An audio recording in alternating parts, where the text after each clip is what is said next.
but I know the DJ. Do you?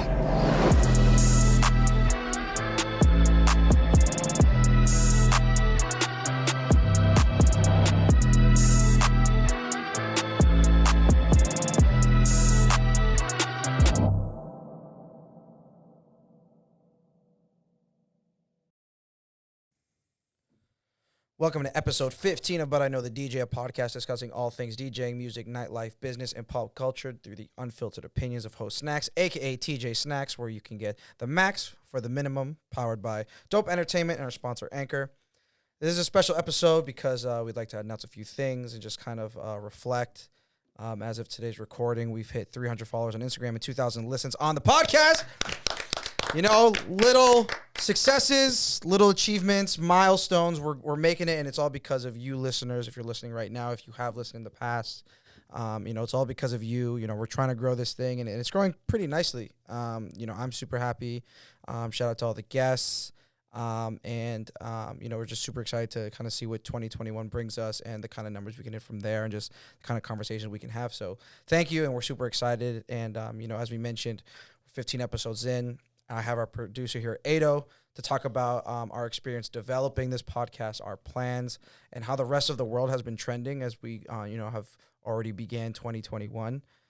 So Ado is a former Division I athlete who later founded a Boston nightlife company that hosted some of the dopest events catered to all walks of life, but specifically millennial and Gen Z audiences. Ado and his team's relationships with over 25 colleges and universities in the Boston area, partnerships with large influential communities, and knowledge of culture, hotspots, traffic flows, trends, and traditions. And, they help companies, brands establish meaningful relationships. They connect clients with today's most coveted audiences at a time in their development, lifelong brand preferences and buying habits, everything like that, everything under the sun.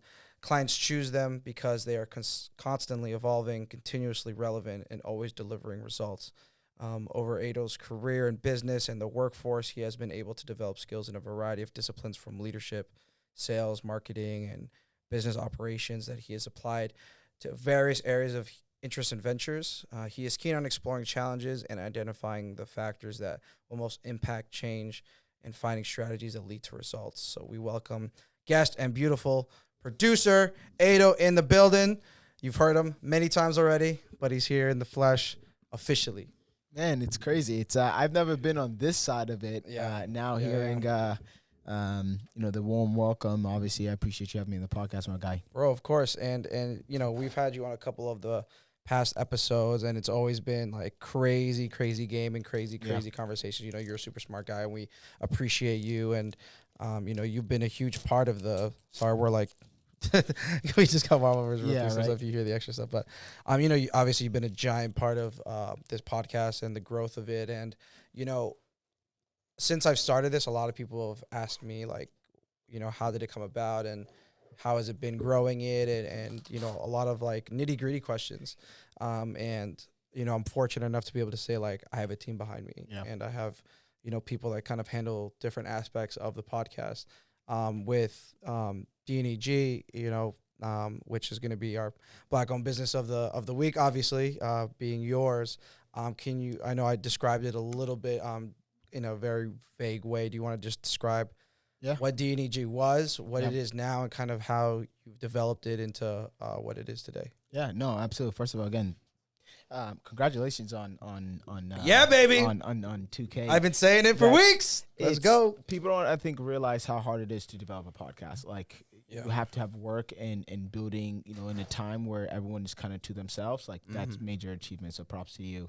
But honestly, like, it all started out with nightlife stuff, right? Like, we both of us as being kids from the city, like, we went out to all these places. Like, I saw, like, the Jeff Londons, the Aces. Like, obviously you had Jeff on the podcast, and some other guests that you guys have come on. They had the hottest nights. And I remember, no free advertisement, but I remember coming up every Saturday to MVP Saturdays at Storyville. And I used to be like, yo, I want to be like them. You know what I mean? Like, because they were the hot young kids on the block. And, started, fast forward a couple years later, I started a promotions company that then would later on do a bunch of events around the city, booking a lot of artists and talent, and then realized that COVID shut that down real quickly. And I realized that basically the promotion game, it's a young man or young woman's game, right? Like eventually you're going to fizzle out. Like how can I leverage the eyeballs and reach that I was getting? And I knew, again, millennial and Gen Z, that's a coveted crowd to a lot of brands. Like how can I use entertainment to then drive that to somewhere else? I was like, okay, that's marketing. It's bigger than just nightlife. It's marketing now. You know what I mean? So fast forward, last year we pivoted into media and entertainment, and I just realized how big digital is. It moves more than just the singular transactions that nightlife provides or live experiences provide. It's a lot harder. And I just think it's just going to be the new wave to grow a business and take it to new heights, really. Yeah. And so obviously podcast being the primary thing right now, how many podcasts do you have in the portfolio right now? And you know, what was your strategy in picking these specific ones, these specific people? And you know, what are your plans for them generally? Yeah, honestly, I'm super excited. Right now we have 8 podcasts under our portfolio, actually 9 technically, and there's 3 more that are coming out in February and March, which we're super excited about. Just recently announced too. Yeah, exactly. So one's coming out, and then there's I think 2 more that are going to be coming out as well. So our network of podcasts are growing, and the whole idea of the podcast, for example, for you, there is a unique opportunity in the space where there's no one doing it right now. Honestly, I don't know another DJ that is doing DJing and also now speaking about the experience of his city, right? And providing that back, because as a nightlife consumer, you go to the club, but you don't get to see the title of the DJ. They don't get to know what you're doing, right? Or they don't understand what a venue owner thinks. And I think you're providing an element of education, and the whole purpose of DEGs, we're trying to amplify everyday life, right? Like through the way we educate and entertain people. And it's like, all right, this is a great medium. Everyone's doing podcasting. You know what I mean? Like everyone's in their houses. So the whole idea was just to pick everyday experiences and just kind of educate people through entertainment, through different podcasts. So we're still looking for a fitness podcast, right? We're still looking for certain things that cover really big markets that we understand can move culture and trends and things of that nature. Word, that's dope. And so anyone with fitness, yes, please, experience or influence, or and y'all just want to do what I do and talk your ass off. Yeah, exactly. Definitely hit up Ado or Dope Entertainment Official. Yep, absolutely. On Instagram. One thing I will say about the whole like process of understanding like who to get, like there has to be a fit. Like for you, it was a no-brainer. Like you don't have a hard time speaking, right, and connecting with people. Like I don't think people realize you come on this and you get behind a mic. And I would love to hear your perspective on it. Like, it is hard thinking about the topics. It's mad hard. You know what I mean? Like, and sitting there and talking. And you're holding conversations for an hour. 2 hours. Right? Now a lot of them are like 2 hours. You know what I mean? So it's like, people don't really realize, like, you get on here and you're probably not even thinking, like, how am I going to get through the next 10 minutes? Yeah. It's like public speaking, like that fear and sense. It's super, super hard. Well, the thing for me is when I listen back is I say like so much and everyone comments on it. And I know English is not my first language. Hey, me neither. And it's like, because I listen back and I'm just like, oh my God, this is so bad. But I try to get the personality to shine through, and a lot of the things I'm thinking about is like I usually with my guests I research them as much as I can and like look back on their Instagram, what have they've done, and I make a lot of questions. In the beginning I'll start just kind of throwing out questions, but like I love tangents. You know, when I can just let them ride and then we can just start going from there, because you know, especially in this industry that I'm in, I can ping pong stuff with them because I'm in it as well. I think, you know, for instance, like with Malcolm Xavier, who we had last week, like I was going through some of his past interviews and they were with people that were in media, like they were journalists or whatever, but they weren't in the industry. So the questions that they would ask him were just so like vanilla. And what they would ask like anyone, and then he would have a response and they wouldn't really be able to like reply. And it was when I was like kind of doing that research where I was like, well, I think that's the better part about this is that we were able to stretch his mind and take him in to different elements and Yeah. different conversations. So I think that's what's, been beneficial and has worked well. But yeah, with, I have the notes and I'm, I I have the mixer in front of me and I can see how much time we have. And, I'm always thinking, okay, he's talking about this, he or she is talking about this, and they might mention things and I'll like keep like bullets in my head that I'm like, okay, they mentioned this, this, and this. I can go on these tangents. But that's a skill, though. You know what I'm saying? Like that art in itself. And I think the fact that like you have been so successful in music, right, and your talent of DJing, it made sense for me to come and approach you and be like, yo, SNAX, like I need you to do a podcast because you've already honed in on that skill. Now you're just doing it in a different way. But like for you to do 15 episodes, I'm telling you, people can go look it up how long it takes them to do even 1,000 listens. Yeah. Right. You did it within 15 episodes with a little bit of hiccups, right? Because like this is very much so a new phenomenon. No one's doing it in Boston. Like I don't see anyone else building a media, you know what I mean, and all of that stuff the way that we're trying to do it. So I very much so like I look at it as like, damn, like this dude has developed a skill within 15 episodes in about 2 months, 3 months, however long it's been. That's nuts to me. Yeah, I mean, and again, it's all due to the listeners. So if you're listening right now, we love you. Thank you. And the feedback has been great. And now it's just about diversifying. The guests. We have a sick lineup of guests already coming up. I know a big thing that I wanted to do was get more females involved. Yep. We have 2 ladies on their way this coming month.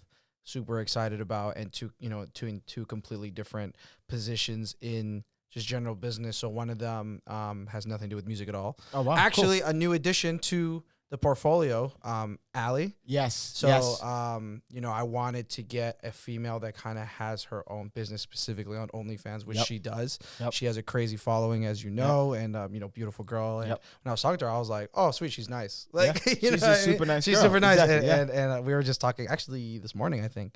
And I was just like, welcome to the fam, blah, blah, blah, blah, blah. And so, for those listening, keep your eyes out for her episode where we're just going to be talking about her approach to OnlyFans, the stigmas, her strategy in terms of business and revenue, like the kind of content she's putting out.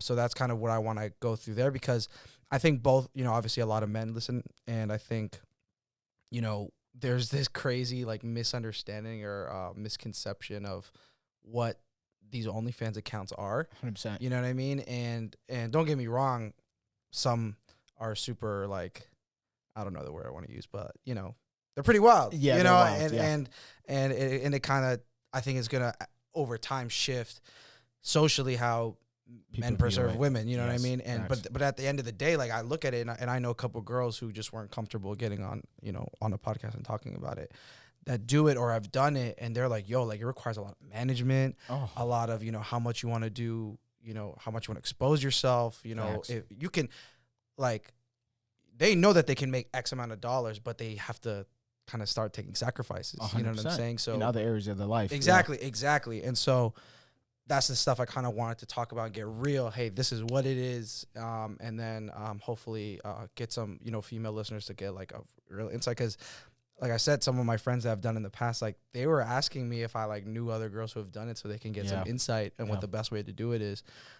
So we're going to get her on. And then we're also going to get LaDuke, who's been in the game for a minute. And she's, I think she was Boston DJ of the Year of like 2010 or something like That's that. Dope. Yeah. That's dope. And so, if, I know we have a lot of like the club guys who listen to us, like she has kind of stepped away from the club scene and does a lot of like Cambridge type spots, more niche, smaller scale stuff, but she kills it. And we're talking, and, I just wanted to obviously get the perspective of being a female DJ, a male-dominated industry, and then also kind of seeing why there's such a disparity in terms of like I was like, yo, how are we both DJs in the same city and never cross paths? How? Ever. How does we ever do it like, you know what I mean? How? That's crazy. And she was like, oh yeah, like I know what you mean, blah, blah, blah. And she was like, but let's save it for the podcast. So we're excited. We also got Boston Rob on the Come on, books, that's- who's gonna be huge. It's gonna Let me be. tell you I'm so something. glad I got him. I'm gonna be in here taking notes. You know Yeah, what I mean? dude, Like, yo. I never fanboy people. You know what I mean? I always keep everyone on a Yeah, equal level yeah. field. But For like sure. when you see people that are successful to that point, yes, like sir. you're talking about a guy that's like working with a global brand and, Yes. and really making it relevant in the city of Boston. You know what I Yes, mean? absolutely. So, which is kudos to him, and I'm so excited for that episode. Yeah, I'm so excited to pick his brain. And so yeah, I mean, the quality in terms of guests and content is so important to me. You know that, and I think that's for anyone who's starting to make a podcast, like you have to really map out the first 2 months. 3 months of the kind of episodes you want to do, or if you want to do guests or anything like that. Before we even record the first episode, I made a list of like 20 people that I would try and get. I couldn't get them all, but I got most of them, thank God. And kind of the things I wanted to break down with them, and that's been super key in terms of being able to maintain good quality content and good conversations, and hopefully I always get like kind of nervous when I post like who we have this week, because I'm like, I hope people are want to hear this, or like are excited. And people have DM me like suggestions and stuff like that. Definitely keep doing that, guys, because at the end of the day, like, it's for you guys. I want them to be informed and get any gems and stuff like that. But as this grows, like once we hit a year, once we hit like 2, like I want to just start stretching out to like other kinds of people, other people, other entrepreneurs, other people who are just doing awesome stuff, and being able to get those conversations up. But everything is just so up in the air, obviously. It's so hard to map out right now. It is, yeah. Like doing, obviously, like with this studio space, right? Like times where if like COVID goes really bad, like things have to close, then we have to figure out how do we come do a home episode at your house. Yeah, we even almost hit that point. Yeah. When things were spiking, me and you were texting, we were like, yo, what do we do if we can't even get to the studio? And that's why we had to go get the right equipment to accommodate for those times, because it's like, all right, cool, we can't just let the times confine like what we have to do and the process that we have to do. You know what I mean? Absolutely. I actually always wondered, I know me, Gabe, George, we produce our own podcast as well on the network, but like how long does it take you to figure out your content? Because it takes us like 2 days. Like we have to start before we produce on Fridays. We start like Monday, and then we go through ideas and we like, nah, we don't like that. And then we go through it again. Like how long does it take you to develop your ideas and topics? I mean, obviously it completely revolves around the guest. So like I have each week for February is done, like in terms of the guests. Jeez. So for each guest, I already know generally, like, just like with the questions or the notes that I have, they're not things I have to say. They're more guides, notes, just to make sure, hey, they done this, like make sure we cover this. Yeah. But like I said, I love tangents, and I love like when we can just talk about something super random, but because a lot of these people are super cool and super successful, and I'm sure they have done things that I had no idea. You know what I mean? And that's become like with the interviews with like Jeff and DJ Knife, like they were just mentioning things. I was like, what? I was like, what? And putting people some free game. And I'm like, and that's the stuff I want to make sure we can get to. You know what I'm saying? But so if it's a DJ, depending on their experience, like, hey, I know you did this, and this. Tell us how you did it, like whatever. If it's, we've had some entrepreneurs, or like someone like Simon, who was the photographer episode that crazy successful. People still tell me like, yo, I can't believe that kid just turned 21 and has done all this stuff with him. I know, generally speaking, put on the photography game, and I didn't want to get too nitty gritty. What are your settings and stuff like that? But he's already sitting in a place that a lot of people would say is making it. Yeah. And the things I want to do almost every episode is the journey. Yeah. How can people do it? Because we all know where we want to get to. Yeah. But all the stuff in between is if we all knew, everyone would do it. You know what I mean? 100%. So that's why I try and get these people who have already done it or are doing it. Yeah. And being like, yo, like, how do you get started? Like, what are the resources? What are the mindsets? What's that mama mentality that we need to kind of get to be able to get there? So for him, being like, him talking about like, you don't need to go to college, like, as someone, from an immigrant family, like education is everything. Yeah. Like, I kind of love that he was saying that. You know what I mean? It's the truth though. Like I like, not to go back and speak about the same things, but like I realized that hustle, like just consistency and just grind, I promise you, like it sounds easy, but those things aren't an easy thing to do, right? Because again, in our line of work, you ate like shit for multiple years before you got the big gigs, right? But and like now I'm eating like shit again. You know what I mean? But like most people can't endure eating shit. Like I'm built for, you know what? I told myself mentally, I'm going to give up my 20s and my 30s so I can live good with my 40s and on.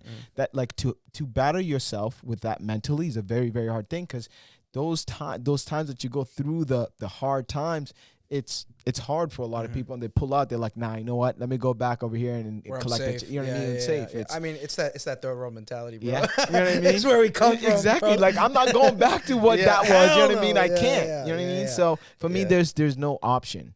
Yeah. But to succeed. Yeah. I mean, and it's crazy you saying that, like having to eat like shit, like because now I'm like, but dude, like a third of my income gone probably. Yeah. Like a lot of us. At least, you know what I mean? And for a lot of the industry that we've talked about, you know, venue owners and stuff, you know, and just doing a little bit of research, like, you know, people just talking about kind of the landscape of 2021.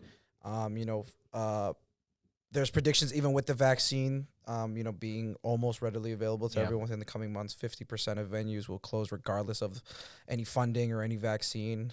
Many will have lost leases and face increased insurance costs and neighborhood gentrification that will make reopening not an option. So, you know, talk about going back to eating shit after, you know, having a thriving business. You know, new venues will pop up to take their places, but that most likely won't start or really even pop off until 2022, at least. And it's sad to say, and we've already seen, you know, there's always those lists of Boston venues going down. And, you know, we love those, you know, people, you know, that are industry heads and venue owners that are still making it. But, and that's why I'm trying to open up those conversations. But, you know, it's tough to see, but also within the same research, I was seeing that in 2021 that the TikTok quote-unquote allure might decline. Really? It's getting oversaturated now. Yeah, I mean, people are jumping on this trend and doing literally everything to get clout on TikTok. It's crazy. You know what I mean? Remember when Instagram like first started, like the people who adopted it really early succeeded. Now everyone jumped on, and then Instagram started reducing how hard it was to monetize and get big. And then people realized, like, damn, you have to put in work to get big. I'm out. You know what I mean? Yeah. It's crazy because in the beginning, like there's this example that do you know who Flo Milli is? Nah. So if I've seen it, I probably would recognize she's like this female rapper. She's like super young. Like the thing that like, I guess like makes her cool or unique is like her voice is very like cartoonish. Yeah.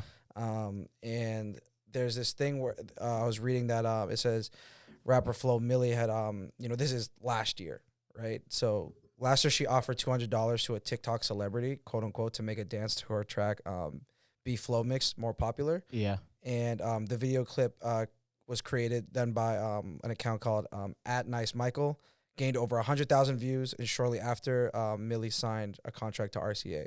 So, so people are saying that, you know, it might not be the tell-all, be-all, but it's definitely the marketing crutch that can get you from one level to the next. Oh, big time. And Flo Milli, like, you know, this is last year. So that person now @NiceMichael probably would have charged $2,000, $5,000. Oh my God. To God. get that now, because they're low key. A big reason why Flo Milli was able to get that contract, you know what I'm saying? Because it was able to get virality. Traction, you know what I'm saying? Yeah. And you were the one telling me about you know, some of the people that that you were working or DJing some of the events. I won't put their name all out there, but they obviously specialize in 18+ parties.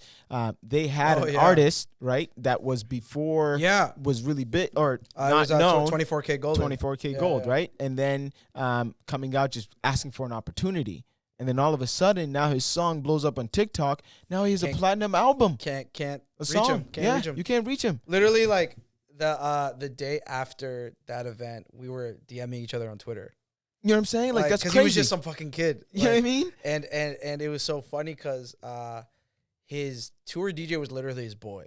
Like, and it triggered the fuck out of me because I want to be a tour DJ. Yeah. So it was like literally this other like 16-year-old kid, and I was like opening for them going ham, whatever. And I remember the kid, the DJ was setting up, and he was just like, "Yo, you're filth." Like he was just like, "You're insane." Like, Yeah. And I was just like, I mean, like I do this. Yeah. And he like takes out his computer and is like plugging shit in, and I'm like, I can like you can just tell when someone's a rookie. Yeah. And I was like, because like they still don't know how things work and plugging in and They're whatever. looking around. And I'm like, oh my god. And he does his like little set, and I was like, okay, like, he's whatever. And low key, I was in 24K Golden's ear. I was like, yo, man, like I know you have your boy, he's your DJ, but like, I'll DJ for you and like travel the world with you. Yeah. If you just want your boy to just like chill and like just come along for the ride, Right. Yeah. like let me know. And that's what we were DMing about. Bro, imagine your life. I know. 5 months, whatever, 6 months later. song No, he's in the mood. Like I'm brand new. Hottest song on TikTok. No, hits number one. Dog. Hottest song on TikTok. Mans can't respond to my DMs. You see, that's what I'm talking about. That like your life could have changed that night. Your life could have changed that night if you really pressed him a little bit harder. Yeah. And that your was life the would thing, change. because I was like, oh, like, he probably guessed this a lot, but I was like, you know what, I'm good enough. You know what I mean? Like I was like, you know what, fuck it. So like, I was in his ear about it, but I should have like I said, like, because, and the crazy thing about it is, he gave me 2 songs that he gave me a USB 2 songs. One of them was Mood. One of them was that song. You see that? Yeah. Like, you had I had the that song before months before. And we played them. He was like, literally, I just recorded these joints. Like, they're not out yet. He goes, but I want to, like, he literally was like, this was in the green room. He was like, I want you to play them to see how the crowd reacts to them. You know what I'm saying? I'm like, yeah, for sure. And in a way, I was like, why aren't you letting your DJ do this? You know what I mean? Like I was like, maybe he's fucking with me. You know what I'm saying? Yeah. So I was like, yeah, of course, boom, let's get it.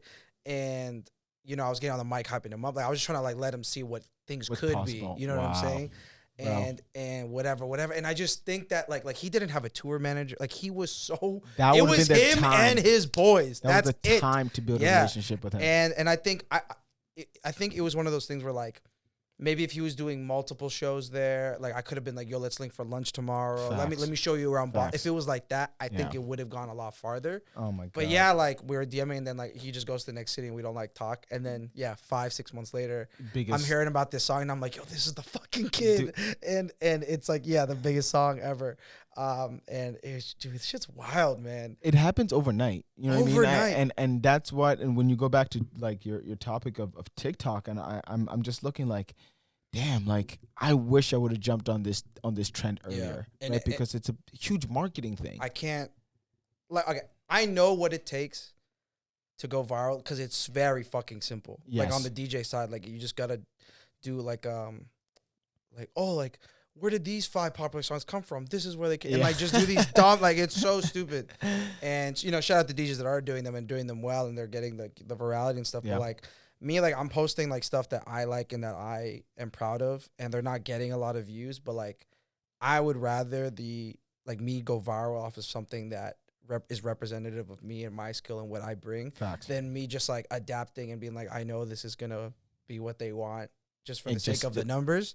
But you were just talking about this offline. Like just because you're popping on TikTok, I'm telling you, I've seen some people that quote unquote TikTok famous, and when you meet them and you're just like, yo, you're a normal person just like everyone else. Yeah. Like you're not getting anything from this now. Yeah. You know what I mean? Well, I think a lot of people also don't know how to like monetize or like take advantage of. Like that was like that Scrap episode. Like he was, what you can do with these platforms and how you can monetize them if you know how to do it. Shout out Scrap and Gridlock Management if you're trying to get managed. Yeah, that's right. And get the answers. You covered it all on this podcast. I'm trying to give people the gems. You know what I mean? Facts. But he talks a lot about the ways to monetize. But like if 16-year-old Jimmy goes viral on some like song he made or like him singing, then he's like, now what? Yeah. Now there's 100,000 people that are gonna listen to me. Yeah. Now what? You know what I mean? You have to think real big. You have now this is the time where like now I got to make these fans, detectable fans, data, so then I can go to record label and be like, I already have 100K fans. You see what I'm saying? But DJs are doing the thing like we were just talking about. Stams is getting on his TikTok game as well, and he recently posted that dancehall thing on Instagram, which is super dope. Stam, stop playing with me. Boy, that thing was so heat. As soon as I seen it, I was like, yo, this boy is, because you wouldn't think that he has that in his arsenal for most people. For most people If that you know, don't you know know. him. Yeah, if Yeah, you know, but you if know. for us, because we know how good he is at his craft, it's like, yo, but sometimes it still surprises you and you're just like, damn, this dude is really nice. And that's why the content is so important, because you know, in times like this, like we're not playing at clubs every week to be able to be like, hey, I'm still nice, like I'm still that guy. We got to put it out there ourselves, you know what I mean? And that's why we're doing it. That's what I'm doing it. And Sam's like drops a super sick video. But what I was mentioning to you before that I wanted to save for this. So what actually happened was, so Stams is white. Yep. Greek Italian, I think. Yeah. Visibly white. And drops a Jamaican dance hall like video. Yeah. It's not him talking. It's not him saying, hey, I'm a Jamaican DJ. It's him just being like, these are Jamaican tracks, like blah, blah, blah, blah, blah. There's this woman who comments in caps, culture vulture. Oh. On the post. Okay.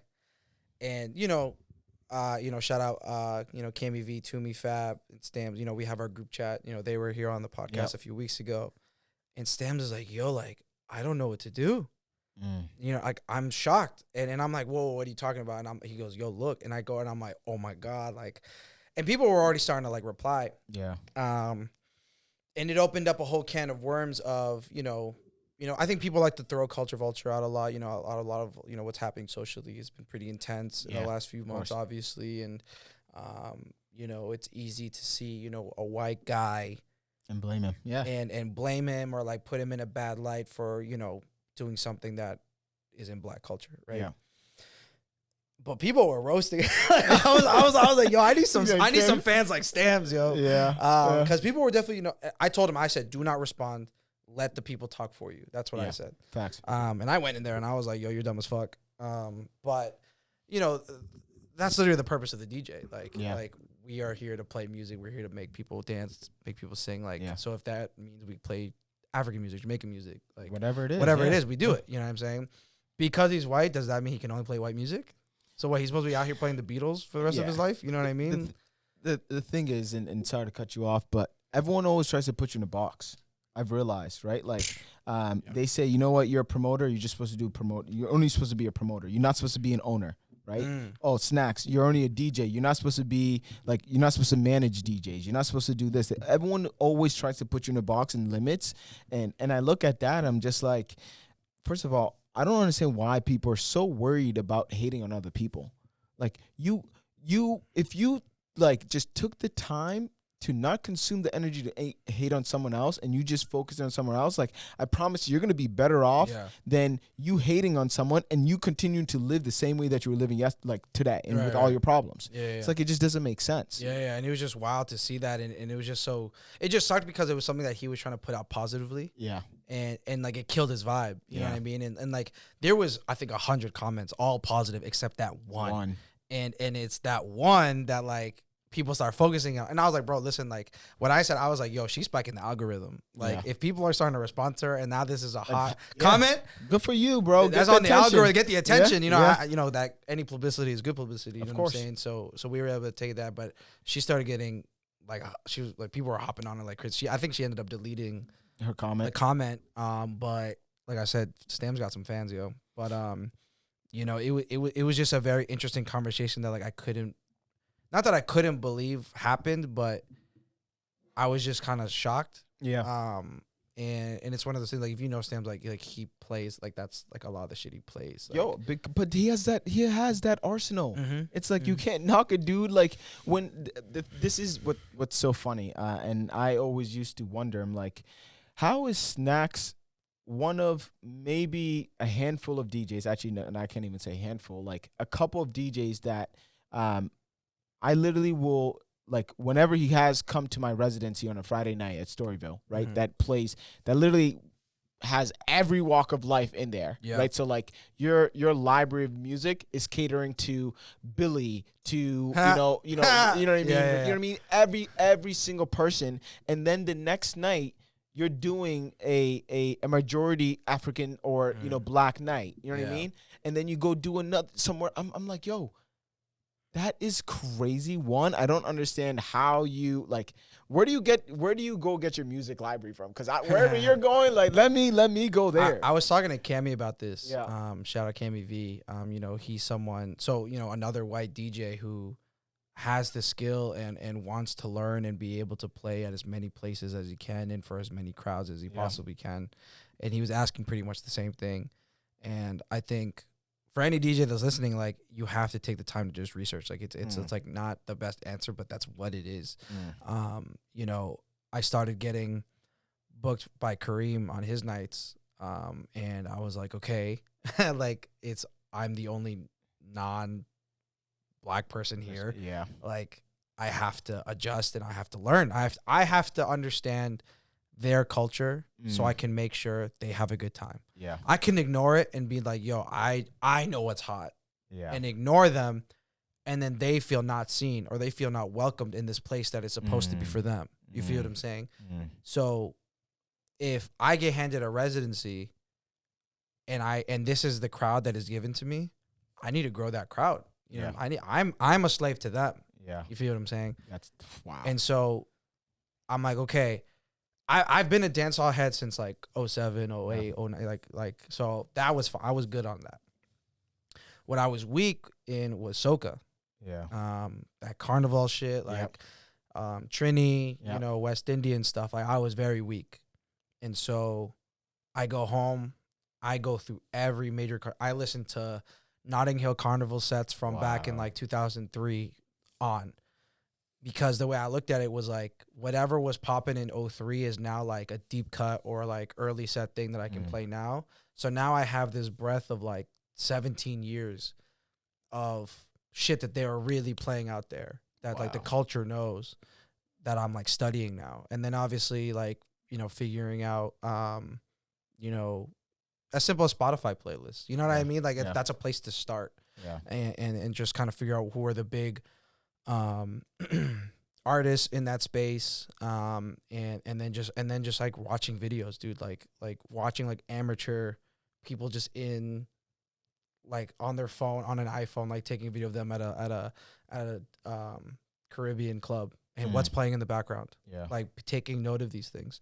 And you're really about like, no like I'm like the reason why I'm over here like a student because I've never heard, like, maybe I don't have a chance to talk to some of these DJs in this level, but shout out the podcast. You know what I mean? Yeah, shout out to the podcast. But I never see people that are really into it to that point where you're talking about going back of having to go listen to generations of music, right? And having to go study it and understand and looking up when you're going to other nights and going to the other nights and understanding how can I deepen this culture at this venue. Like, that's a skill. And I always used to laugh at some of these young bucks that are coming into the game and they're like, yo, they're gonna replace me in promoting and this and that, like you're just a one-hit wonder. But like you didn't put in the time like me, you know what I mean? Like going back to that grind effort, like I beat people because I'm willing to outlast you, like outwork you. That's it. As the great Ric Flair once said, to be the man, you got to beat the man. Yeah, facts. And I live by that like crazy. That's heat, man. Shout out Ric Flair. For sure. Woo! He said Ric Flair, woo! And yeah, I mean, and that's what it is. Like, so if you do that for 10 genres, 15 genres, now you're very well versed in all that music. Yeah. And like, it's like, who's Tori from episode 3, our second guest. Yep.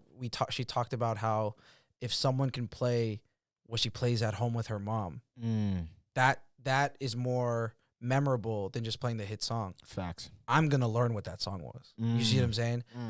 One time, this is when Stams was crushing Lauren's parties, which are like Latin heavy. Yeah. I saw this video of him, some story. Yeah. Of him playing this like bachata song from like 93 that like you only know if you're like if you're Latino, like that's like what your mom played when she was cleaning. And I was like, yo, I'm not there. I'm like watching, and I'm like, I am blown away that you know this and are playing it, and Wow. like, and that's his thing. Like he was getting Lawrence gigs. He had to learn. Yeah. He had to Facts. research. Facts. You see what I'm saying? And now he's the white dude that knows this shit, and now people are like, yo, this white boy got it. like for the dance hall, you Yeah. look at it and you're Yeah. like, yo, this dude, I really didn't know he got had it. that in his Yeah. arsenal. Facts. So for these DJs, like, if you want that, you gotta bro. Do not like the record pools will get you what you need for now, Yeah. but they'll never teach you, like Tori was saying, that song that is gonna be like, wow, this is what I remember from tonight, not Wow. the hit song that I've been listening to the last 5 clubs I've been to. Facts. It's this DJ that played this. Yeah, because he was, look, to go back to Stam's thing, like, he was playing some songs that I was thinking, like, I went to Bermuda, right, with one of my best friends who I played college soccer with. Like, Word. I was listening to that in one of the biggest, like areas where they play just carnival and music and all of that. And I was like, damn, this dude reminded me of Bermuda. I'm trying to go back. You feel me? So that's an impactful thing, right? So imagine you're a Caribbean head or you're from Bermuda or whatever. You just came to Boston. You're like, oh, Boston is going to be some top 40 shit, blah, blah, blah. And that one DJ Plays it. now I'm you're going like, to him. now you're like, this is the now this is the guy I got to Facts. follow on Instagram. I got to wherever he's at, I'm at. Like, and so people want to talk about building audiences, or people want to talk about getting notoriety or getting resident. That's the shit that gets you there. You know what I'm saying? Listen, hey, relax. Like, don't give too much gems on here. I know, now everyone's gonna be taking my gigs when shit's right? open now. I know. Shit. But I mean, music has just been changing just so much now, and because I'm realizing, like, even when I like talk to girls, right, I'm like, oh, like, what do you fuck with and whatever, and now because of like just how accessible music is, like they say shit, and I'm like, whoa, I didn't know you had that in you. You know what I'm saying? Like, and I'm seeing that more and more. You know, streaming obviously being the main source of, you know, the way people consume music, but streaming, especially when the concept of streaming first came out, like, it wasn't, people didn't think it was going to be as, you know, part of our lives as it is now. Like, even Steve Jobs was saying how, you know, because he made, I'm probably going to butcher this, but he made like some comparison that streaming is basically like music rental. Like, you're paying like, it's like Netflix or like how Blockbuster was, where you pay that fee to, like, you don't own any of it, you don't own the CD, but you can just kind of listen to it. The subscription model. You see what I'm saying? Yeah. He was saying that the subscription model was I think he said something like it was going to be bankrupt or something like that, and that's actually a big reason why Apple was late in the game, because Steve Jobs was not on board with it. But you know, Spotify is the top player right now. You use Spotify? Yeah. What? That's I still see people Apple that are Music? No, hell no. What do you use? I use Spotify. Oh, okay. I was gonna say But I know think, people that use Apple Music, and I'm like, what are you doing? No, I think Spotify. The thing is, they've covered all their bases, right? Music, podcasts. They've covered like every single thing that you can need, and also I don't know what it is like. Obviously, with Apple, I just always think they're overpricing things, right? Because you're paying for their brand and you're paying for the name Apple. I used to have Apple Music and I hated it. Because there's certain things that come with it that you're just like, you know what? I don't need that extra headache. I don't need that extra step. I don't need to put in all this information just to go buy a song. Like, you know what I mean? Like, I realize that that's part of their branding and their DNA and why they can charge a premium. But at the same time, I just think Spotify is it's more accessible. Yeah, and just if we quickly break down the numbers, so Spotify, as we were saying, very much like a Netflix of music. Spotify is dominating the global streaming scene, as we were saying, number one. So has 248 million active users as of the beginning of Q4. And that's including 113 million users who actually pay for the privilege. So who use premium. I'm one of the people that use premium. Yep. So as I was saying, Apple had entered the streaming game late due to Jobs' kind of, you know, hesitation with it. But now Apple, obviously major streaming force, kind of inevitably. But they have only half of Spotify's paid subscriber count. In a fraction of the time. So I mean, you know, in the fraction of the time, like, I guess they're doing well, but it just kind of shows you how strong Spotify is. And then obviously Amazon is in the game. You can never like not count Amazon, because Amazon can do anything. And then the Pandoras and the Sirius XMs of the world, they're still, you know, they're still old fashioned, but old people like still rock with that. Like, I know a lot of 30, 40s are like, yeah, like my Pandora station. I'm like, oh. Yeah, because they came up with it. Exactly. You know what I'm saying? Exactly. So it's actually 93% of all U.S. adults still listen to AM and FM as they drive. Yeah. Jesus. You know what's crazy going back to, Amazon and how they're going to start tapping into it. They recently bought Wondery, which is a big media company, right? That does the podcasting. A lot of really? media-based Oh, things, I right? did see that. I did see that. And it's funny because like now they see the opportunity, and Amazon they're so quick to move. They analyze and move really, really quickly. And Jeff Bezos was like, you know what? It's time to tap in and cash in and all this. Yeah. Like Wondery has some notable podcasts, right? Maybe not within like the Call Her Daddy lanes and all of that, but like they have it in different genres. And for them to make an acquisition like that is a major statement of, one, where podcasting is going, right? Where that space is going, and also just streaming, where Amazon thinks there's an opportunity to tap in and, start having more competition with some of these other big players. Yeah, absolutely. I did see a headline with that. I just want to look up maybe some of what their best podcasts that they have on deck. I can't think of the exact names. I'm sure you'll pull them up, but they were in I believe if I'm correct, there was a few places where the Call Her Daddy girls, when the whole breakup thing happened, they were looking at certain places. I think they looked at obviously HBO because of Sophia's guy, and then Wondery was like another place. Your listeners are probably like, what the fuck is this guy talking about? But, I do know what you're talking about. Yeah, but like they were one of the companies that like probably had the gunpowder, right, if you will, to have a podcast of that nature because of how big they are. Yeah, just looking through them right now, it seems very like, clean. Yes. Like yes. So just looking through, so they have the Generation Y podcast, the True Crime All the Time podcast, Sports Wars, American History Tellers, Inside Star Wars, Man in the Window. Like there's things that just seem very untouched.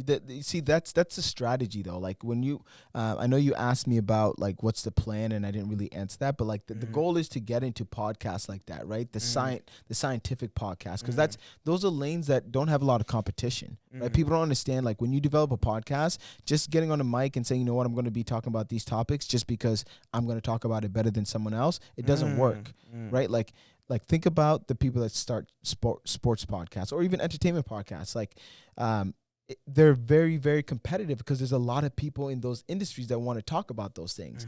The areas that aren't tapped into, like scientific podcasts, sci-fi and all that, the reason why those people are on, number one on Spotify and Apple is because no one wants to talk about that. There's not a lot of competition. You know what I mean? So picking podcasts within certain lanes are really, really important as you think about growing your podcast network or your business around that. Like that goes into our thought process. Like I'm very much looking for, in a couple of years when we get there, a scientific podcast because that's a lane that we have to tap into to be like, you know what, like we have a foothold there. We have a foothold even in the competitive places, right? Like my goal is for you to be a big podcast. So like we still made it in a crowded space, right? Because I don't want to shy away from that either, but you have to have a balance to grow a network. Yeah, no, absolutely. And obviously during COVID, a lot of podcasts have been coming up left and right. Yep. What are some of the things that you just kind of like, if you had to give like a top 5 of like mistakes that you see new podcasts make, or things that people should avoid, for anyone listening that they might want to go down the podcast lane, just quick things that avoid this or, do this. Don't fucking do this. I think just thinking through the strategy of a podcast, it's easy. Like I promise you guys, it's easy to think that you're going to talk about XYZ for a couple episodes. How can you actually stretch that? Yeah. Right? Yeah. Like so where, true. Yeah, you know what I mean? Where are you actually going to take this like in the long term? Second thing is, picking the space in which you're going to develop your podcast in. Understand the competition, understand the marketplace, understand like who you're actually addressing. And when I say marketplace, like how are you going to grow with your audience? Like, okay, are you going to be just talking about everything that Call Her Daddy does? Like you have to pick when you do it, because you can't be doing that when you're 30. You know what I mean? Like you have to align those things. You know what I mean? So like it's going to be interesting to see those people and how they transition and grow their crowd as they're aging. So that's the second thing. And then the third thing is like really understanding like the investment. People don't like like bro. you need to invest not only time, Absolutely. right? Like time is probably the biggest thing. Like like because there's a lot of free platforms, a lot of things that you can do without like having to put out a lot of money. Yep. But like you need to invest the time into thinking about everything thoroughly. The most expensive thing in the world. Yes. Time. You know what I mean? Yep. Like you could probably break down how you actually segment your podcast, but people are not even hip to that. They think just go on and just talk. Yeah. It doesn't work like that. You need to get people in a rhythm. That way they understand, all right, you know what?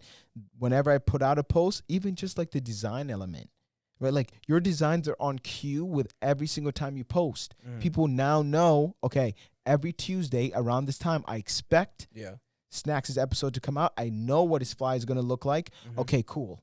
Yeah. But like if you just do things off the cuff, you're never going to be able to build a base and grow with them. You know what I mean? And then the last thing is like, don't just do it because it's cool. Like, like you know what I mean? Like that. You know what's like, not cool? Having a shitty podcast. You see, yeah, you know what I mean? Like you know what I mean? Like I say that, and it doesn't sound like a good piece of advice, but people need to understand, and not just in podcasting, like you can't just do things because everyone else is doing it. Like it just doesn't work like that. You need to understand, and you have to be really about it to realize where it's gonna go, because I know exactly. I can tell you the benchmarks that we need to do, like the companies that are already interested, but like we're saying no or yes to the right ones. But like we have a structured plan of like, you know what, SNAX has to do XYZ for us to do XYZ. You know what I mean? So like it's a very well thought out and an executed plan, but also like we combine that with hopefully the nightlife, component comes back again, because now you're literally the intellectual property that is owning the live experiences and the media experiences. Like that combination is really, really scary. You know what I mean? So like you need to do things with the purpose. And so I think a lot of times this podcast wave right now is going to come and go. Same thing with the TikTok thing. People came and saw, but don't really realize what they can actually do with it. They get this fame and they don't know what the fuck they're doing. So those would be my kind of 5 key tips. Yeah, and I think it completely aligns with just some of this research I was doing for this podcast.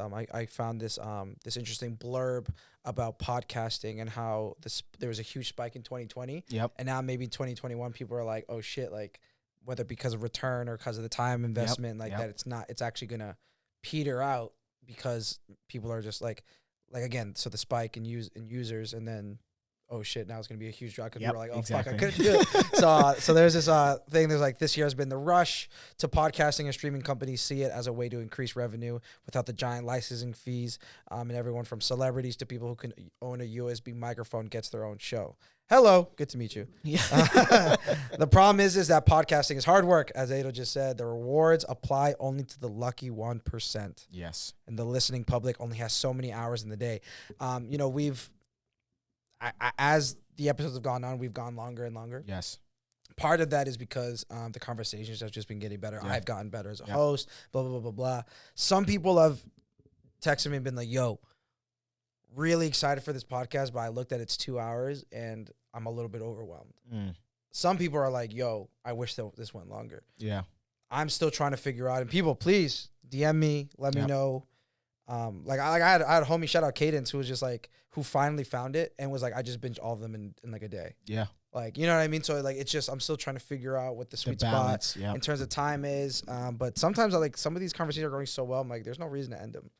That's the way I look at it. The thing is, you're not going to be able to please everybody. You know what I mean? And the good thing is, like what I said before, like the investment, also like picking the right people that you work with. Like, again, we're very, very honored for you to like host this podcast and do everything. But like, the investment piece of it comes from us analyzing the data. Like we have data behind that can says, hey, like I know your retention rates versus the 2-hour podcasts versus an hour podcast. Right. You know what I mean? So like we have, again, that plan behind us of like, okay, we know, please audience, give SNAX feedback of like what you guys want. But like, we know what's going to execute for the dollars in 4 or 5 episodes. Right. Cause like I told you this, or I told you this when we were at the house the other day, like the companies that are interested that we've been talking to, and I'm really, really excited. Obviously, like, I'm really big on having you make sure that you approve what you want to get behind, because if you're not happy, then it doesn't make sense, right? Yeah. Like when what you want to support. But I'm super excited in 2021. People are now going to realize, they told me I was crazy for doing this podcast shit, but I'm telling you, it's going to pay off, and they're going to be like, oh, how did he do that? Yeah. Well, it's the same thing that you guys were laughing at me when you said that I was a promoter. Okay, here we go again. Yeah. No, absolutely. And I think people are kind of underestimating the thing that, like, what will be possible, right? So like if we do have backing dollars, or now have like for instance, like, so obviously this being a DJ podcast, like if I have a record pool or like a Pioneer, for instance, as a sponsor, guys, I can be like, yo, whoever shares this episode the most, I can give you gear, I can give you hardware, I can give you software. Like, these are things that now I can give back to the people that have helped me got here. You know what I'm saying? Like, it's all gonna be just like this, I love you, you love me. Like, you know what I mean? And it can just, we can just all just grow together and just like be able to do cooler shit. And so that's why I'm always pressing people and like, please listen, please share. Continue to listen and share. But a part of this blurb that the last part of it was, but where was I? The last sentence says, 2021 sees many podcasters falling by the wayside, because what we're saying, especially as a bit of normalcy returns to their everyday lives. Of course. I read that and I was like, let's say in 6 months, this probably won't happen. 6 months, everything is open again. Yeah. And people live their normal lives. They're not cooped up anymore. They're probably traveling and doing more shit outside than they would have otherwise now, right? Do you see that as a concern now, having all these podcasts? It's a concern, big time. But that's why it's we need to put like pedal to the metal right now, right? Because you need to create that attention and consistency. Yes, I do think there's going to be a drop in people that listen, but that's when you adjust, right? Like the time frame. Maybe it's not a 2-hour episode. Right. Maybe now we cut it up in a couple episodes to consume within the 30-minute window that you have at lunch. True. Right? Like, I think it's just adapting. I think this phenomenon of podcasting is too big, and there's too many players like the Amazons that are tapping in that you see people not make time for listening to the podcast. I think they're going to be picky, right? And now that goes back to the creators. How good is your podcast compared to someone else? That goes back to the investment. You know what I mean? I was reading that and obviously was kind of being reflective, but at the same time I was like, okay, if shit opens up again, I become a great busy DJ again. I have more to talk about now. Correct. So it's an opportunity. And now I can talk about literally what just happened last week. Yeah. Oh shit, blah blah blah blah blah. This celebrity, blah blah blah blah blah. And so I was like, well, is that a bad thing or is that a better thing? You know what I mean? I think it opens the door. That's what I'm talking about. When you now own the entire intellectual property, right? Like you asked me, we talked about this one time, like, do I think DJs could take promoters out of play? I think in a certain way, maybe if you start owning like all the attention online, right? And now you're gravitating. I think the dynamic between our relationship changes 100% if you have this much control. Right. But imagine you going out, right? And we just throw out an artist, right? Post Malone, whatever, right? And something crazy happens. But the audience, the people that consume and paid the $30 to go, that are gated from Post Malone's table, don't see. Imagine now that being told on a story, right, on your podcast a week after. You just made someone wait 4 days, right? Probably, let's just say a Friday, and your next episode, a couple of days until your episode airs again. You made them wait in order to listen to that story, but they already lived that experience. Yeah. That power and influence is something that, again, people still have the need to know kind of the in-how that they don't get to experience. Or the people that don't get a chance to go, they can still live that experiences through the digital asset that you've created. Right. You know what I mean? Wow, I'm fucking hard right now. You know what I mean? That's fucking like there's crazy. A major opportunity. And even thinking someone else in your portfolio, like Amanda. Yeah. she's gonna be free to do all this crazy shit. like, Yeah, you now know, that and she then can she can talk just tell about. tell these stories about. It's going to be really, really scary in terms of the flexibility that all of you guys will have, because I think for you it's going to be even crazier because you've already DJ'd with some of these big artists, right? Now you have a chance to talk about them. But the leverage is that like now that you build those organic relations, maybe they come on the podcast, right? Like it's I probably could have had 24K gold. yes, you know what I'm saying? If You know what I we mean? had the podcast. Correct. Button. Yeah. Correct. So there's going to Big be facts. opportunities that open, and then for like the people like Amanda, like she's going to be, imagine her going to LA and vlogging, right? Yeah. And just being able to show that lifestyle. It's going to be crazy. People are going to be like, whoa, you got that big? Yeah. Like we're just confined. We started a network in a time period that is very, very sensitive. Like a lot of businesses are retracting their expenses. We're doubling down because I think this is the time where everyone doesn't look at it as an opportunity to be conservative. No, you have to go because once you seize it, I'm telling you, not a lot of people know where, like, not a lot of people have to believe in our vision. All we have to do is believe into it and watch in a couple years. Yeah. Damn. Absolutely, man. It's like I work with you and like hearing you say that, Yeah. I'm like getting chills and shit. It's a fact. Yeah, no, It's a it is. fact. It's super dope. And yeah, like you were saying, it takes so much time and having the vision, looking ahead to be able to even execute. Yeah. Snacks, let me ask you a question. Yeah. When everyone told you were crazy, right, doing this DJ thing, I'm sure you got backlash from your family and from us being. Do you think talking to SNAX? Well, how many years have you been doing it? 7 years. Yeah. Do you think talking to SNAX now you would have been like, yo, you're gonna make it 7 years ago? So 7 years ago was when I first got my first controller and Yeah. I was like in my room all night till 4 a.m, like practicing and learning. I would love some alternate universe where right now I could go back and like time machine myself back to my room to 19, 18-year-old SNAX and being like, yo, like this is gonna be worth it. You know what I mean? At that time I didn't think it was gonna really be much. Like it was just something I really wanted to do. I was super inspired, but like I wasn't like I'm gonna work to play at all these Boston clubs and like have a podcast and all that, you know what I mean? Yep. But the ride was fucking awesome. You know what I mean? And I learned so much and now it's you know, it's a huge part of my life. Yeah. You know what I mean? You know, it's now like it's like a quarter of my life. You know what I mean? Just the time I've put in, and it's a big part of my personality. You know what I mean? Like even if I like meet a girl, like I have to tell her that like this is hey, what you do. Like, you know, we're in COVID right now, but like when shit's normal, like this is what I do for half of the week. Like this is a big part. Like, you know what I mean? And it's I try not to like I never introduce myself as a DJ. I think that's pretty corny. Yeah. But at the end of the day, like it is a huge part of who I am, and you know, it's taught me so much beyond just the music. Like it's a lot of character, like being able to be rejected or have money snatched out of your face. You know what I mean?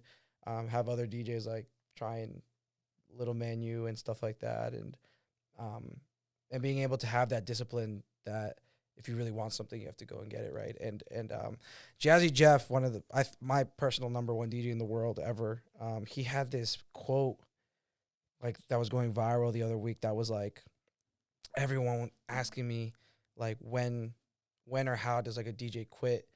And he was like, you can quit a job, but you can't quit like a passion. Like you always are. Facts. That. Yeah. You know what I'm saying? Facts. And I was like, wow, like, because like, I've asked multiple people, when does it end for you? I've asked multiple people on this podcast. Yeah. And I read that and I was like, because I don't know when it would end for me. Like, and I'm like, yeah, like I can't imagine a world in which I'm not at least thinking about DJing. Yeah, you know tough. what I mean? Like, and so it's just been I'm just grateful and grateful to have this platform to even just talk about it. Yeah, it's like I'm super lucky. And the reason for the question is because again, I knew you as Jeremy, right? Like, and now you've transitioned people to literally know you as SNAX. Like SNAX is a household name, right? And I think about that, I'm like, that's no, wild. it's crazy though. Like, you know what I mean? Like people will be like, yo, when SNAX coming, right? And I'm like, whoa, like that's when we first met. You know what's crazy? Sorry to interrupt Yeah. you. So I was just with you this past weekend. Yeah. Homegirls in my car. Yeah. We're all like riding in my car. Yep. And you said SNAX, and one of them was like, "Wait, that's you?" Yeah. Remember? Like, and I was just like, yes. And I was like, yeah. Like and like that was like the exact moment. Yeah. You know what I mean? And I think about that, and I'm like, a lot of us like don't really realize the opportunities when it's first presented to us. And again, thinking about vision, I always told myself, like, I don't need everyone to believe where I'm going. I don't need everyone to believe that I'm going to, get them to know that I'm the best or this or that. But like, as long as I do and I know where it's going, like, I'm good. And I just need a couple people. I need a couple people to believe in me. You know what I mean? And again, like, not to get sappy, but like, I'm super, super grateful of having the people in my life that have believed in me, having you believe in me, having all of our podcasts like believe in our team and where we're going.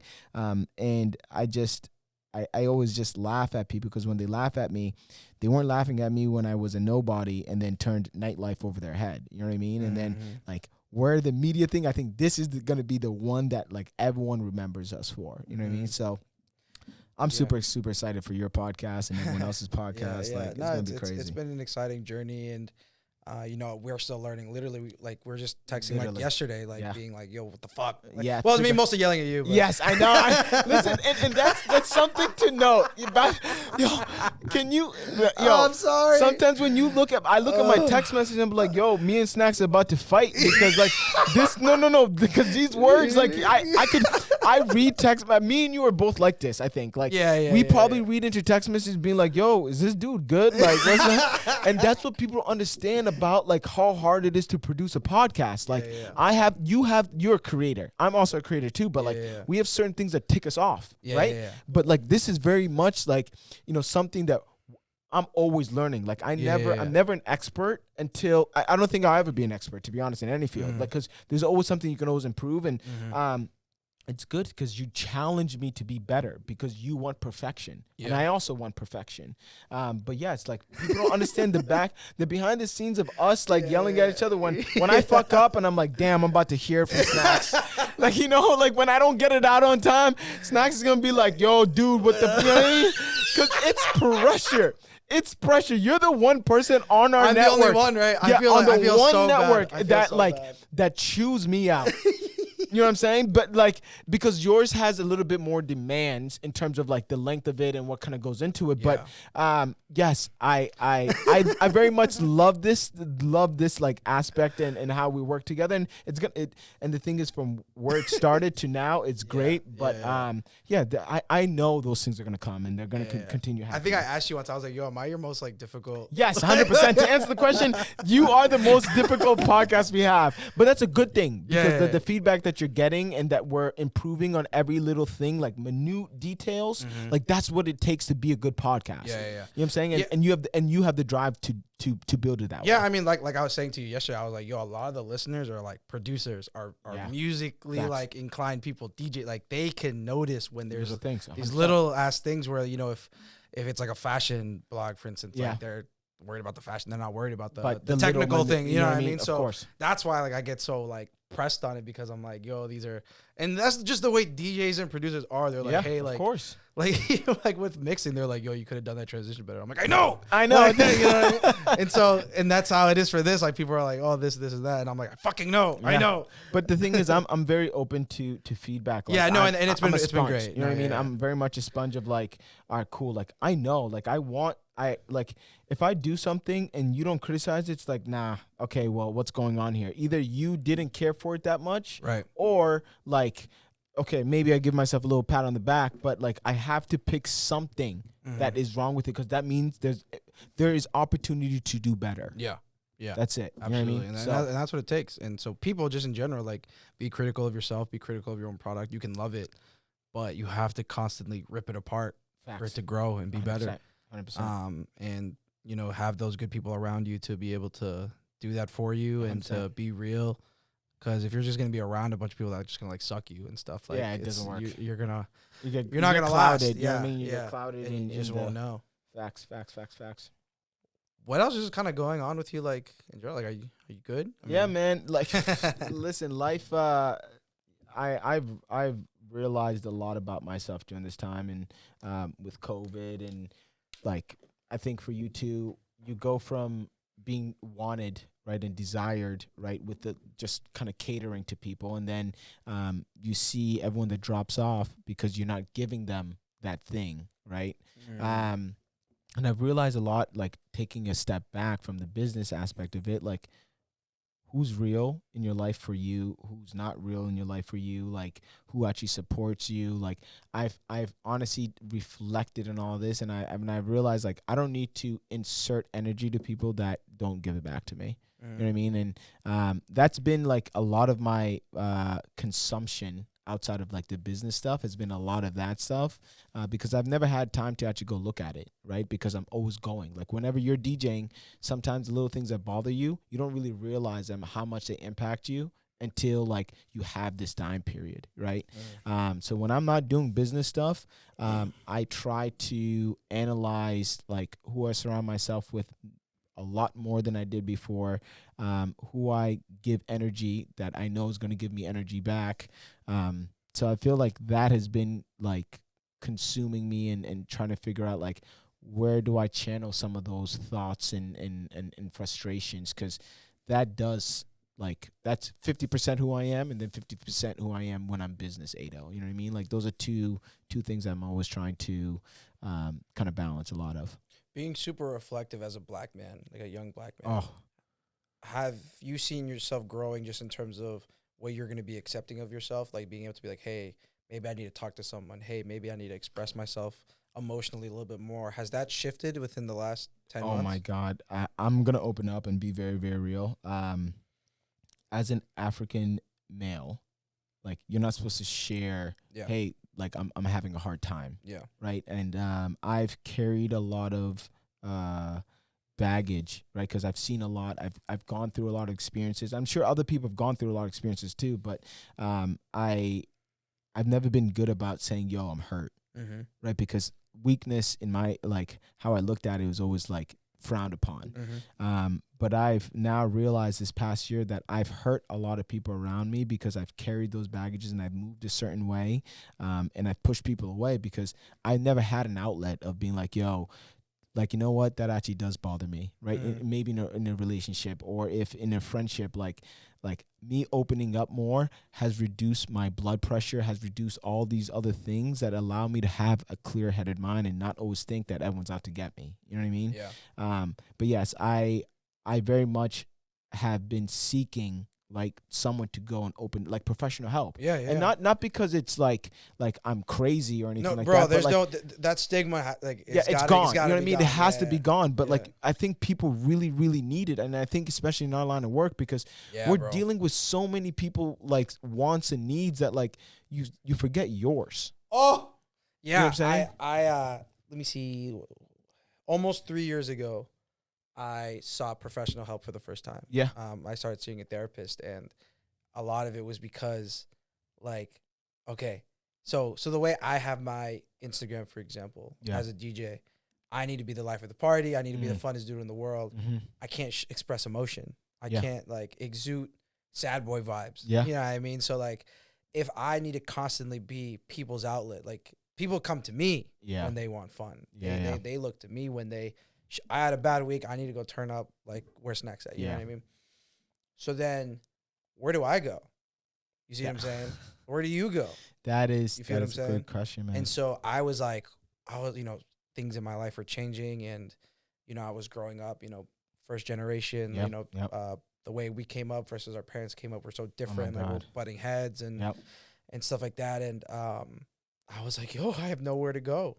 Like, all these people that are like my friends or like that I speak to normally, like they don't want to hear this shit. Yeah. You know what I mean? And I realized like how important it is. And being on Clubhouse now, like there's a lot of like these breakout rooms of like, you know, people just kind of talking about their experiences and stuff like that. And I'm like listening to a lot of this conversation, and I'm like, yo, so many of you guys need therapy really badly. But people don't realize they it. don't know. You know? And yeah, they don't know, or they're in the similar position like you, where they're like, I'm not allowed to do this, but here's this app where I can just kind of talk about my shit, and now I have someone to talk to. You know what I mean? But like, I'm like, listen, I'm like, yo, y'all need professional help. Yo, I know. I realized it, and again, I'm still trying to find the exact consistent person that I go to, because I very much realized talking at someone, right? Just to talk, like I just maybe like, for example, for me, like my significant other at the time, like just telling them my problems wasn't because I wasn't really telling them really what the problem was, right? I was trying to mask it a little bit and just share it. And that's organic for a lot of people. Like if you know someone, you're not going to tell them the entire truth. Like going to a therapist and you just unbiased. airing it out. Oh my God. Yeah, you get an unbiased opinion about it. Cause you know, I can tell you, for example, and you're like, oh, bro, but your SNAX, like you're gonna bounce back. You're great, man. Let's work on it. And I'll be like, no, I'm sad. Facts, bro. Like, tell me it's okay to be sad. yes. And like, I've been like someone that's always tried to hide like that part of it. Like, it's okay. Like, it's okay to be sensitive. It's okay to be upset. Like, you don't always have to put in this promoter mask on. Like, you're always lit 24/7. Like, you're always popping bottles. Like, I realized, like, that life was eating me up. I'm telling you, like, really eating me up. And I'm so glad, like, I'm not glad that COVID happened, but I'm glad that you're able to take a step back. Yes, take a step back and take care of my health, because if I continued going the way I was going, I'm telling you, I was going to crash at one point. Yeah, oh, yeah, for 100%. Sure. Do you seek another man of color to be able to confide in or be able to seek help from, or does it not matter? I wish, because you know that they're going through the same battles. I think the one thing that I have a problem with going to sometimes professional help that aren't mirroring you is because you're telling them problems that sometimes you feel they haven't experienced. Yeah, they won't ever understand. You know what I mean? They won't ever really understand. So I wish there was, and if people have one, I would love to know, but like a black therapist or a female black therapist, whatever the case may be, because I feel like they understand what my struggle is, and like they can understand just through my face that maybe there's a little bit more that I'm not sharing. You know what I mean? So I think that's huge. Yeah, I would love the opportunity to just plug somebody real quick. I'm just getting up their Instagram right now. My homie, he's at Ruben D. Feliz. So that's RUBENDFELIZ on Instagram and on Twitter as well. So he is someone that was actually he was on the Pretty Ugly team. That's where I met him. Yeah. And he has since just developed this amazing persona of being, you know, kind of like a healing person on social media, especially for people of color. And he has provided different resources, and he goes on Instagram Live every morning to talk to people, just like openly, like on live. And you know, he's been doing super well with it, and the content he's coming out with is really, really great. But I know he has this resource of, like, I think all throughout New England, therapists of color, just like a catalog of it. Yeah. So, you know, everybody check him out. I think he would love anyone who's kind of just interested in not his services, but like just like being able to connect with him and anything like that. Definitely do so. He loves helping people, and if you just want to give him a follow, DM him. That's definitely a resource there. But it is super important, especially on our industry, that to be able to like remain level-headed and look after yourself. I know physically too. I remember when I had I think either Case and or Rico and Sticks, like they're like, you can just let your body go so bad in an industry like this. You being a former D1 soccer player, like, do you still like work out and everything? Yeah, that had to be something I had to do for me. I always told my son, if you have discipline, the discipline that you learn in sport, right, carries forward in business, because a lot of the life lessons, like not giving up, like pushing through when it's hard, like apply in the business world, because the business world is very much like sports. It's not guaranteed. Like, you can work hard, it doesn't mean you're going to play, right, or win. So I work out, yes, for my body and for my and for my physique, but also for the mentality, what working out does, because it applies in my everyday life. What kind of working out do you do? What's your primary means? Yeah, I mean, I like to run, right? That's a big thing. Like, that's something that I don't need a gym or anything for. Like, of course, I do the lifting, but I try to do a lot of like circuit workouts where you're exhausting your full body. Because for me, workouts, a lot of Division I level was just putting you through mental things where you had to get over, right? Where like you can basically be prepared for the 90 minutes or the extra time where like you can't train for those things. You know what I mean? It's just a mentality that working out kind of, you know, trains you for naturally. So I like to do those types of workouts.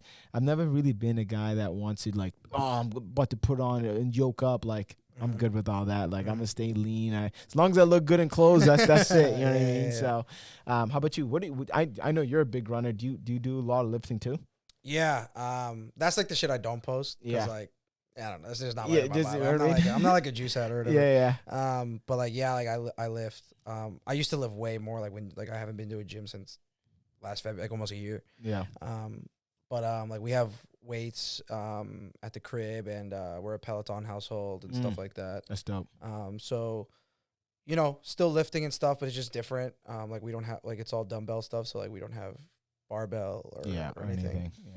So I haven't like fully squatted, fully deadlift, or fully bench pressed in almost a year. Like it's all been just like push-ups and body weight squats and stuff like that. But yeah, runner, shout out Pioneers, my run crew, coolest run crew in Boston. But I've been injured for a while. It's tough carrying 250 pounds for miles multiple times a week. So my legs are just kind of going through it right now and just doing a lot of like rehabbing, but that's how I found jump roping. Skipping is like the most efficient cardio that you can do.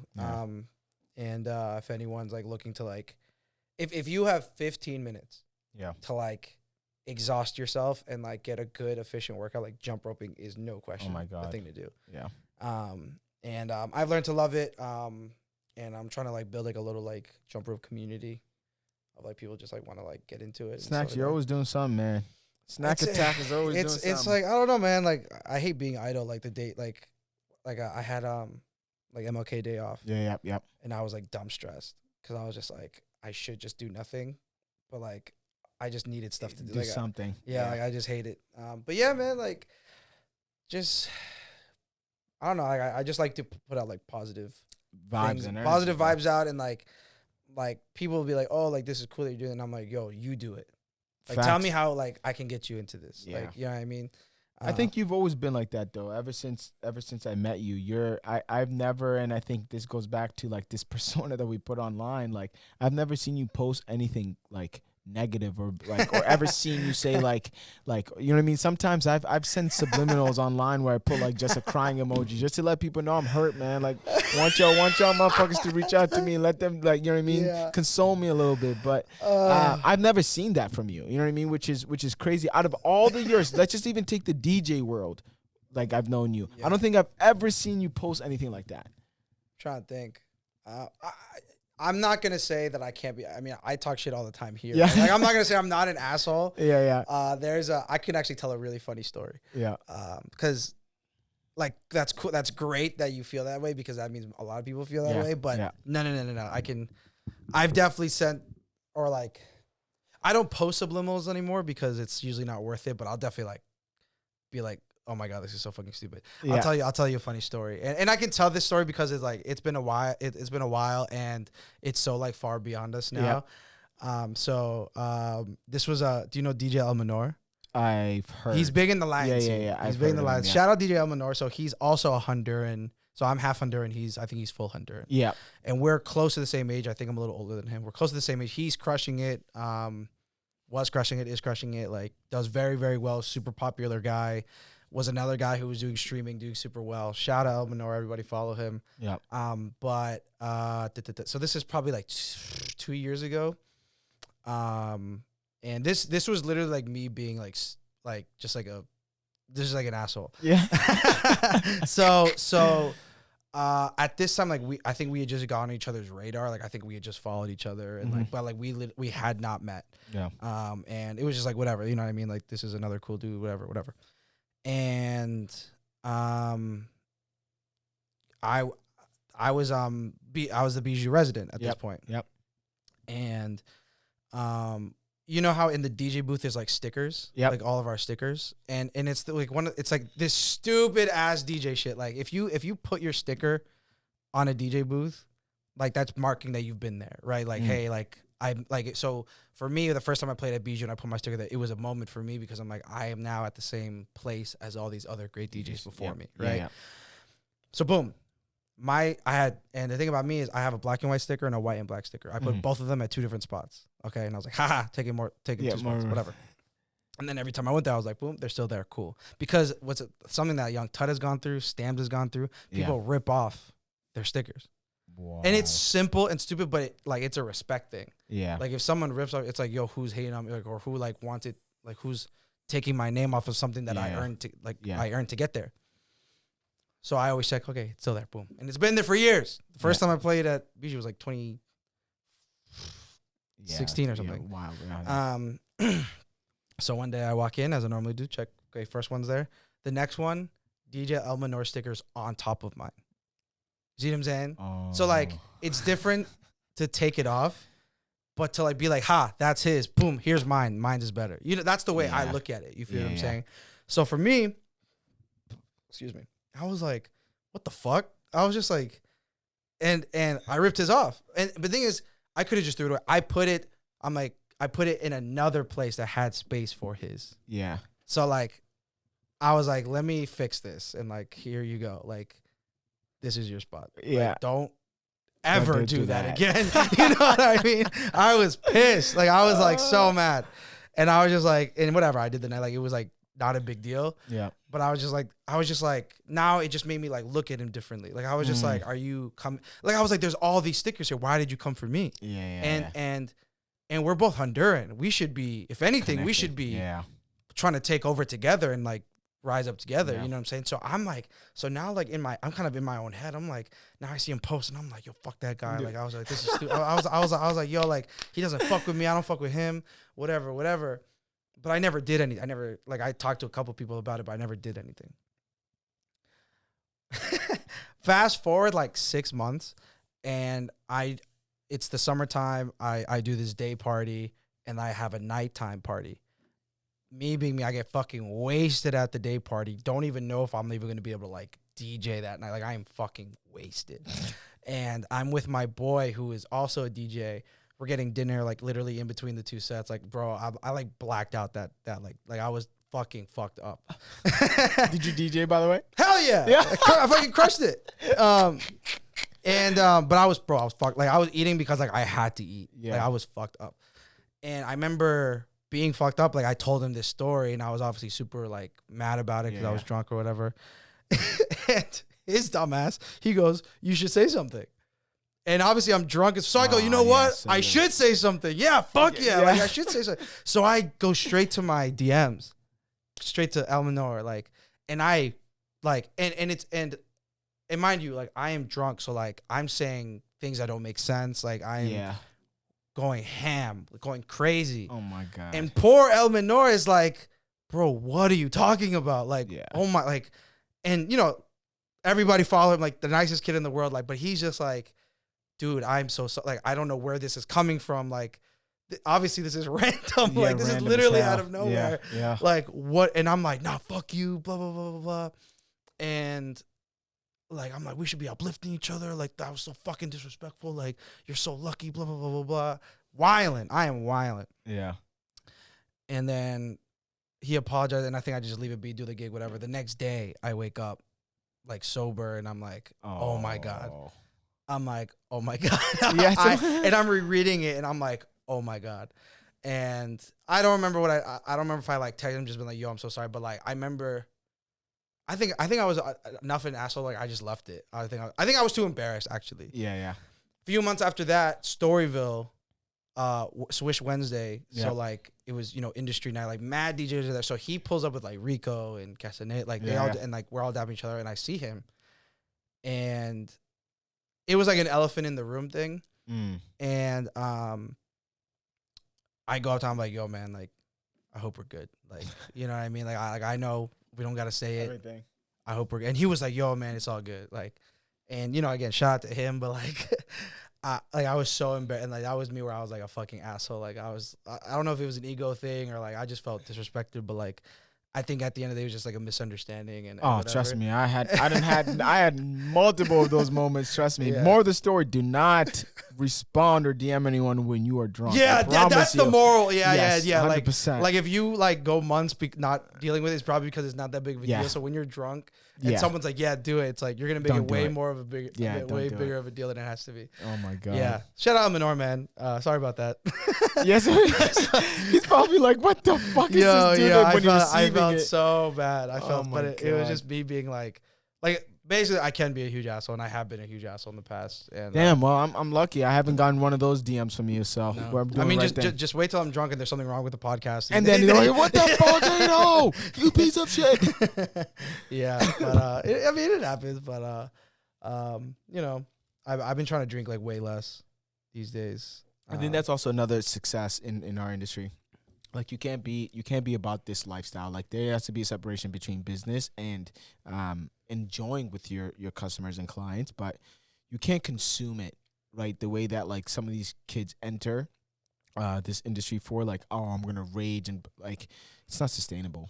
Just not, especially if you have multiple nights running. Like we were doing Wednesday nights, we were doing Friday, Saturday, Sunday. Like it's impossible to drink all those times and think you're not gonna go crazy. Yeah, I mean, for me, like it destroyed like my weight. Like I gained yeah. so much weight when I started like my weight correlates perfectly with like my trajectory as a DJ. Like as I was getting like more gigs and better gigs, I was getting heavier and heavier easily. That's fucking crazy because I was drinking more. Yeah. Like, you know what I mean? Literally like, every night like, you're doing it. I remember like 2015, 2016, I would have like 5 gigs a month. Yeah, dude. And obviously every gig I was like, oh my God, this is the biggest thing in my life. Like, dude, now I was getting 5 gigs within like 10 days. You know what I mean? Like in a month I was getting like 18 gigs. Yeah. You were getting you were. You know I mean, I told you used to hit me sometimes the text was like we had our residency locked in, but I was like, yo, SNAX, I'm having it like an off party. Like he's like, nah, you gotta let me know a couple months in advance. So I used to pile all my events like and be like, yo, SNAX, I need you this, and this. You but then and then that made it even further. Like you know what I mean? Because people Facts. started doing that. Yeah. But yeah, like 18. So I mean, I didn't drink every gig. I drank most of them, and then SNAX, stop lying. You were drinking. not every single one. If you were at my party, I was always bringing you a drink. I was like, yo, that's mandatory 5 shots for sure. 5 shots for my dude. There were certain spots where, like I don't think I ever left Tunnel sober ever. Yeah, because you had to. Like these guys, but you see, they have good hospitality. I love the Tunnel staff, like amazing. Janelle and everybody, like Max they understand how to treat people. Yes, dude. So like I never left Tunnel sober. Storyville I've left sober a couple times. Not on our night? No. Friday nights, no. Okay, but if I did like Swish or if I did the Saturday, and Bijou. Yeah, well, if it was busy, like if it was a crazy night, like you were too busy, so like I would leave Bijou sober. Quite a few times. I just feel like there's always a lot going on because Bijou's a poppin' place that it's very hard to go get someone, and it's I don't think it has anything to do with their hospitality. I just think that I mean I couldn't get a free drink there to save my life. Oh really? Yeah, even if I was a resident. Yeah. Oh wow. Yeah. So that's why I would just leave sober. Yeah, we're gonna change that. It won't ever happen again. And so there were some places that like I was just like whatever, but think about it, I mean it was so like 15 days out of the week where I'm like definitely raging, and then like even outside of that, like I would go to like family or just like friend events, like where I like go to dinner with some friends on a Tuesday and like drink there too, and like you know what I mean. So now so it's like 20 days out of a 30-day month, I'm like drinking and eating and eating. Yeah. So like it goes crazy. And yeah, like I quote unquote work out a lot, but you already know like a bad diet doesn't. It can't compete with a working just a good lifestyle. Yeah, so it does a lot. And Kareem, who's promoter, been in the game for a minute, and he's a tall, lean dude. Yeah. Excuse me. He one time he made like I think he was around like me, Big Tunes, and Amaro.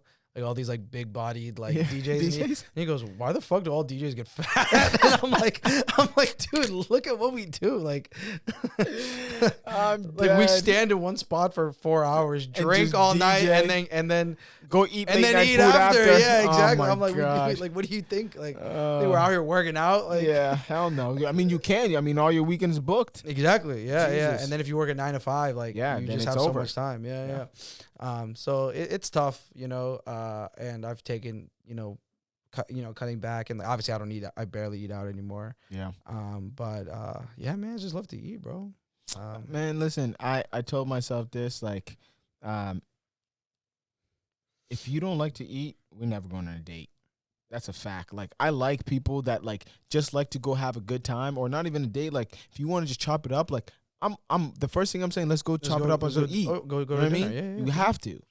Listen, girl, you can gain some weight with me, girl. Yeah, It's facts, okay, man. That's what girl. I'm saying. I'm Get a little saying. thick, you know what I'm saying? Let's just enjoy life. Listen. We can get that for another day, bro. I'm telling you, So, yeah, you gotta have a little. You gotta have a little bit of something. I'm gonna pull Right? up with some snacks. you know Yeah. what I'm saying? Some pizza. Let's I'm just dead. vibe. Let's just Harry I'm Potter and dead. chill, girl. I'm dead. you know what I'm saying? Shit. You don't gotta do all that. Facts, bro. But I mean, so what else is next? I mean, people can know what to expect, I guess. That's all we've been talking about. But ultimately, I just want to take another opportunity to thank the people. Yeah. This has been an awesome journey. I'm glad I'm going through it with you. And it's been, Us I know I too. yell at you and shit, but, you know, we've been seeing awesome feedback and results, and I just want to keep going. And I appreciate you. You know, I try and shout you out as much as I possibly can every episode and everything, because I appreciate the work that you do, and your friendship, obviously. Is there anything else where people can find you, what to expect, anything like that? Yeah. No, I mean, again, much love for you coming on and doing this, and honestly doing it for the culture. Like, I know people say that, but to actually be about it, it's a little bit different. So, yeah, find me on Instagram, Ado_Kawuba. Again, support all the podcasts and check us out. Dope Entertainment Official. Show some love to my guy Philly too. I know we put him through the ringer as well, but without him, you know, none of this is possible. The partners, the team, and honestly, for the people, everyone that has supported us to this point, and come with us on the nightlife journey and transitioning with us in the media stuff. Like, we have a lot of stuff coming. Like, it's not just going to be podcasts. It's going to be other media forms. We're going to be developing a lot of things, like shows, like, you know, festivals down the line. Like, there's a lot of exciting stuff. And again, when people look back at what we did, like, they're going to be like, damn, like, they really changed the game. So I'm excited about the future and the team that we have to get there. I love the vision, man. Every time we chop up, it's always like crazy good game. conversations. Like, we always just like facts. get so deep into it, and I think we're just two dudes that like have crazy vision and that want drive. to see success and everything. So appreciate you coming on. Yeah, thanks for having me, bro. I love like being able to do this. I think we should do this like every milestone we hit. Like maybe at I think so 5,000, too. we'll do this, kind of just recapping, kind of see where we're at and everything like that. But again, thank you. 2,000 listens. Continue to support. Let me know what kind of content you guys want to hear. Any guest suggestions? I'm super open to it. Yeah, we'll see you next time. Keep supporting. Follow us at But I Know the DJ. Follow me at Give Me Snacks. Follow Ado at Ado_Kawuba, at Dope Entertainment Official. And we'll see you guys next time.